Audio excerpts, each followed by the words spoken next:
retrouvez une méditation quotidienne sur l'application Le Monastère. Vous êtes dans votre voiture, immobilisé au milieu d'un embouteillage. Autour de vous, des centaines d'autres véhicules aussi immobiles que le vôtre.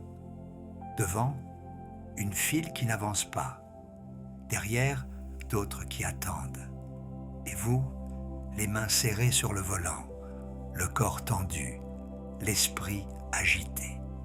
Vous changez de fil, persuadé que l'autre avancera plus vite, mais elle n'avance pas plus vite. Vous scrutez l'horizon, cherchant la cause du ralentissement, comme si savoir pouvait changer quelque chose. Vous regardez l'heure, calculez votre retard, imaginez les conséquences. Vous pestez contre les autres conducteurs, contre la ville, contre votre décision de prendre cette route. Vos mâchoires se serrent, vos épaules se crispent, votre souffle devient court. Et pendant tout ce temps, l'embouteillage reste exactement ce qu'il est. Les voitures n'avancent pas plus vite parce que vous serrez le volant. Le trafic ne se fluidifie pas parce que vous changez de fil. Votre retard ne diminue pas parce que vous vous inquiétez. Toute cette tension, toute cette agitation, tout ce contrôle que vous tentez d'exercer ne produit absolument rien, sinon votre propre épuisement. Cette scène est si banale qu'elle pourrait sembler insignifiante. Et pourtant, elle révèle cette tendance que nous avons tous à tenter de contrôler ce qui échappe à notre contrôle et à nous épuiser dans cette tentative impossible. L'embouteillage est une métaphore de la vie elle-même, de tous ces moments où nous serrons les mains sur un volant qui ne commande rien, où nous nous agitons face à ce qui ne bougera pas, où nous dépensons une énergie considérable pour une illusion de maîtrise. Car nous reproduisons ce geste des centaines de fois par jour, dans des contextes bien éloignés de la circulation automobile. Nous le reproduisons chaque fois que nous rafraîchissons compulsivement notre boîte mail, comme si ce geste pouvait faire arriver plus vite le message que nous attendons.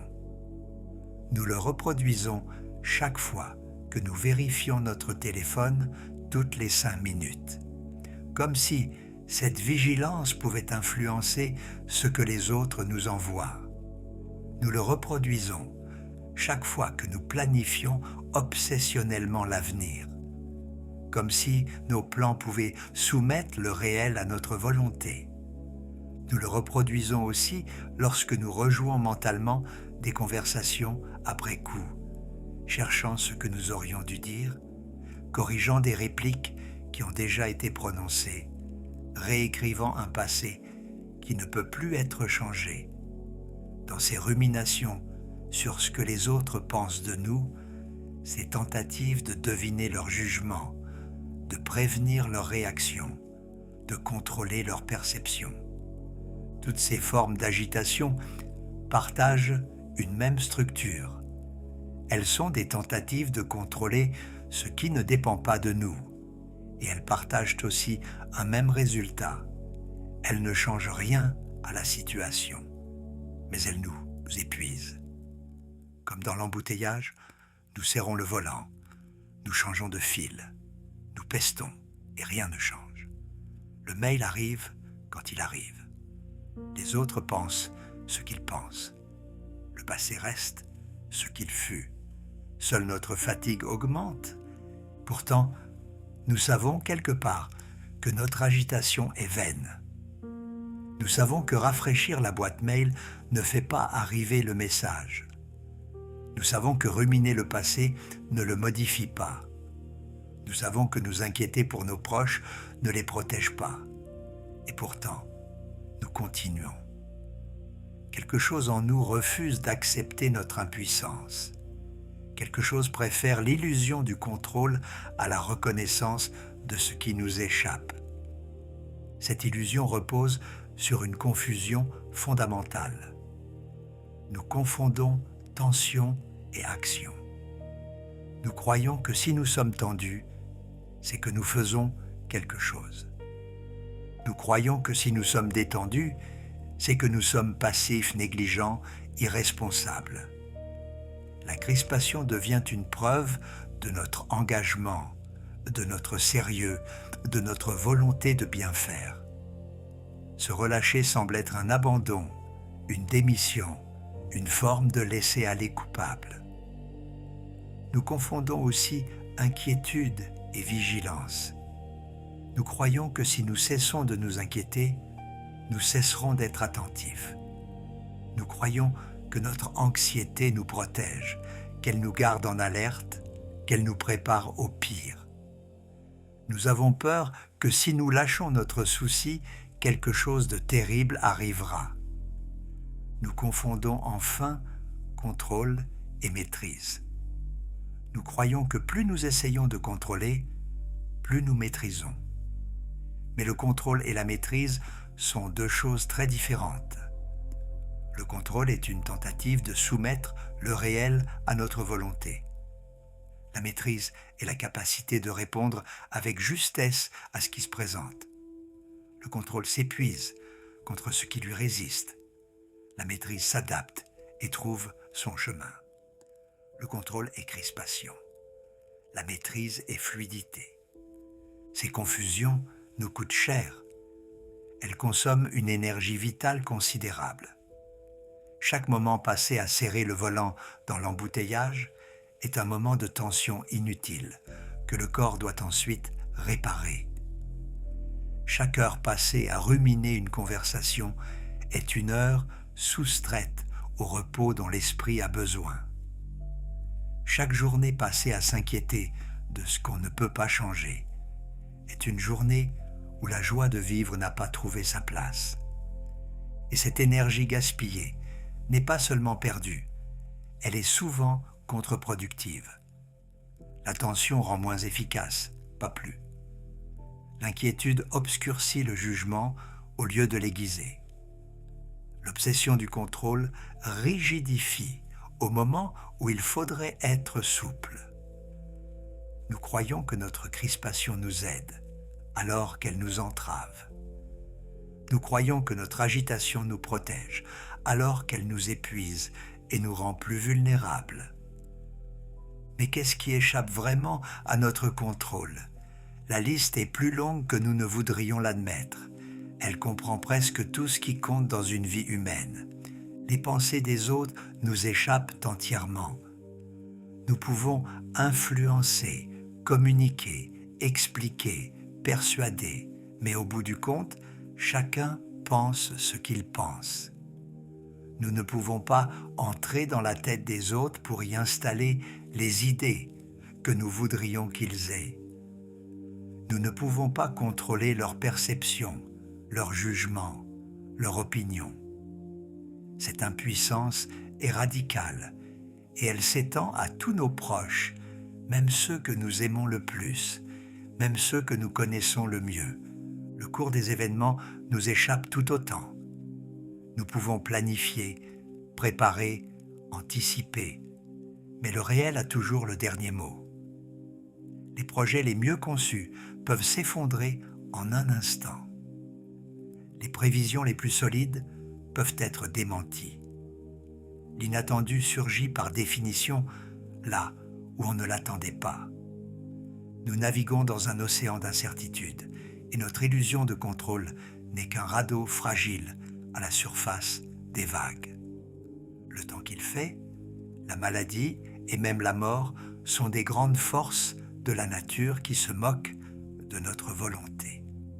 Mais en réalité, nous ne contrôlons pas même ce qui semble le plus nôtre, à savoir nos propres pensées et nos propres émotions. Essayez de ne pas penser à quelque chose et vous y penserez davantage.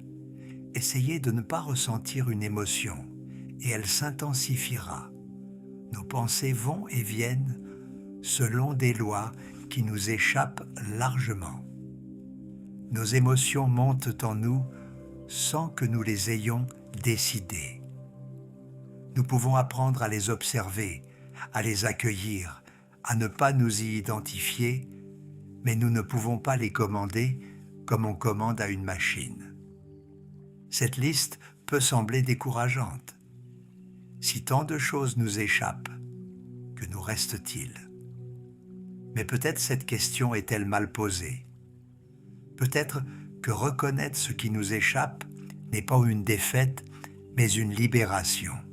Peut-être que lâcher l'illusion du contrôle ouvre un espace pour quelque chose de plus vrai, de plus juste, de plus vivant.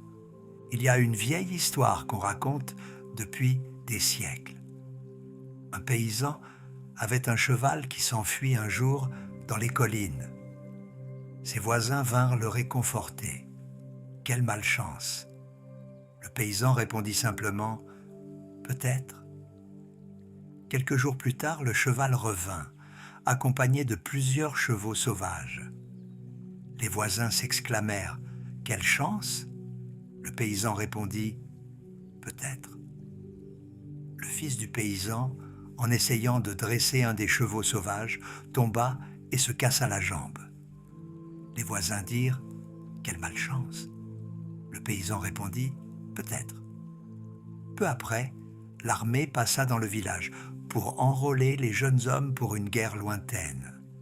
Le fils du paysan, avec sa jambe cassée, fut laissé.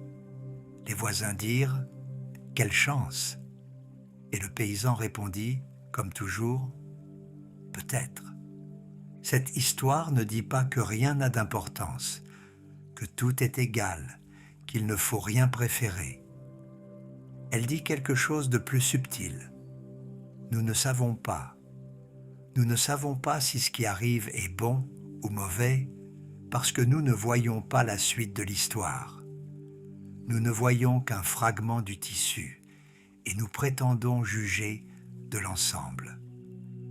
Nous ne connaissons qu'un instant du fleuve et nous prétendons savoir où il va. Cette ignorance n'est pas un défaut de notre intelligence, c'est la condition même de l'existence dans le temps. L'avenir n'est pas encore écrit. Les conséquences de chaque événement se déploient de façon imprévisible, se ramifient, interagissent avec d'autres événements dans une complexité qui dépasse notre entendement. Nous jugeons bon ce qui nous plaît maintenant et mauvais ce qui nous déplaît. Mais ces jugements sont des paris sur un avenir que nous ne connaissons pas. Le paysan a compris cela. Son peut-être n'est pas de l'indifférence, c'est de l'humilité. Il reconnaît qu'il ne sait pas ce que l'avenir lui réserve. Il refuse l'arrogance de croire qu'il sait ce qui devrait se passer. Et cette humilité le libère de l'agitation émotionnelle qui secoue ses voisins. Il n'est pas emporté par l'euphorie quand les choses semblent bien tournées, ni abattu par le désespoir quand elles semblent mal tournées. Il reste stable, présent, disponible à ce qui vient. Ce n'est pas que le paysan ne fasse rien. Il continue de cultiver son champ, de prendre soin de ses animaux, de soigner son fils blessé. Il agit là où il peut agir. Mais il n'essaie pas de contrôler ce qui le dépasse. Il n'essaie pas de forcer l'avenir à se conformer à ses attentes. Il fait ce qui est à faire et il laisse le reste se déployer selon sa propre logique. Cette sagesse rejoint celle des philosophes stoïciens, qui distinguaient avec une grande clarté ce qui dépend de nous et ce qui n'en dépend pas. Ce qui dépend de nous, disaient-ils, ce sont nos jugements, nos impulsions, nos désirs, nos aversions, en un mot, tout ce qui est notre œuvre propre. Ce qui ne dépend pas de nous, c'est le corps, la réputation, les charges publiques, en un mot, tout ce qui n'est pas notre œuvre propre. Cette distinction peut sembler brutale, mais elle nous invite à concentrer notre énergie là où elle peut être efficace et à cesser de la gaspiller là où elle ne peut rien.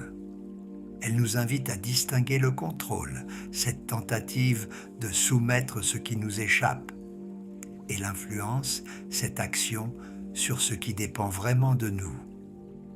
Car nous avons bien une influence, même si nous n'avons pas le contrôle.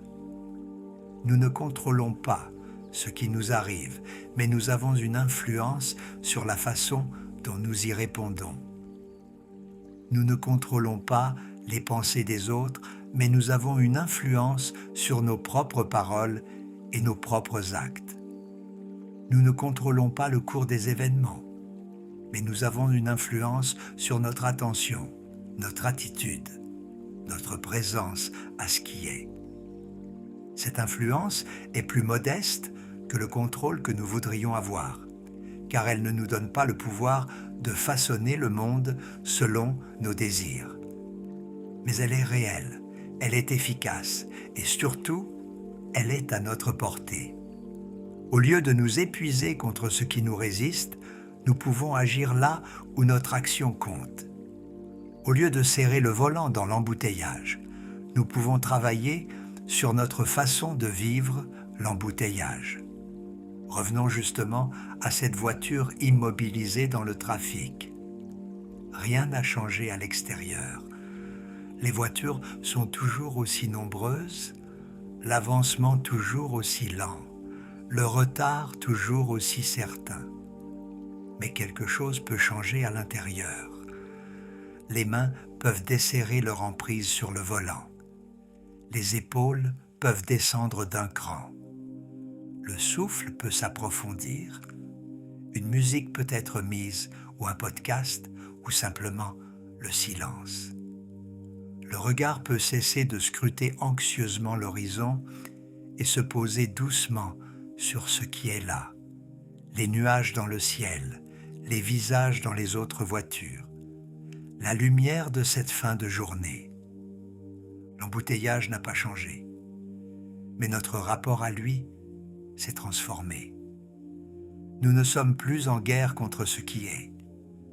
Nous ne dépensons plus notre énergie en agitation inutile. Nous avons cessé de serrer un volant qui ne commande rien. Et dans ce relâchement, quelque chose d'étrange peut se produire. Nous devenons plus disponibles, plus présents, plus capables de répondre avec justesse si quelque chose requiert vraiment notre attention. Car l'action juste naît du relâchement, non de la crispation. Le conducteur détendu voit mieux la route que le conducteur crispé. Le décideur serein juge mieux que le décideur anxieux. La personne présente répond mieux que la personne agitée. Ce que nous prenions pour de l'engagement, la tension, l'inquiétude, la crispation, était en fait un obstacle à l'engagement véritable. En lâchant l'illusion du contrôle, nous ne devenons pas passifs, nous devenons plus efficaces. Cette vérité est contre-intuitive pour nos esprits, formatés par une culture qui valorise l'effort visible, la tension palpable, l'agitation comme preuve du sérieux. Nous avons du mal à croire que le relâchement puisse être autre chose qu'un abandon. Nous avons du mal à concevoir qu'on puisse être pleinement engagé tout en étant profondément détendu. Et pourtant, les plus grands maîtres dans tous les domaines, les artistes, les sportifs, les sages, témoignent de cette vérité. L'excellence naît d'une forme de lâcher-prise, d'une présence fluide qui ne se crispe pas sur le résultat. Vivre sans l'illusion du contrôle ne signifie pas renoncer à agir. Cela signifie agir autrement. Agir avec la fluidité de l'eau plutôt qu'avec la rigidité de la pierre. L'eau ne cherche pas à contrôler les rochers sur son chemin. Elle ne se crispe pas contre eux, ne s'épuise pas à tenter de les déplacer par la force de sa volonté. Elle les contourne, elle s'adapte, elle trouve son chemin. Peut-être pouvons-nous apprendre à vivre davantage ainsi, non pas en abandonnant toute action, toute intention, tout engagement, mais en cessant de nous crisper sur ce qui nous échappe, en faisant ce qui est à faire avec présence et attention, puis en laissant les résultats être ce qu'ils seront, en agissant sur ce qui dépend de nous et en acceptant ce qui n'en dépend pas, en desserrant les mains sur ce volant que nous serrons depuis si longtemps. Cette sagesse ne s'acquiert pas en un jour.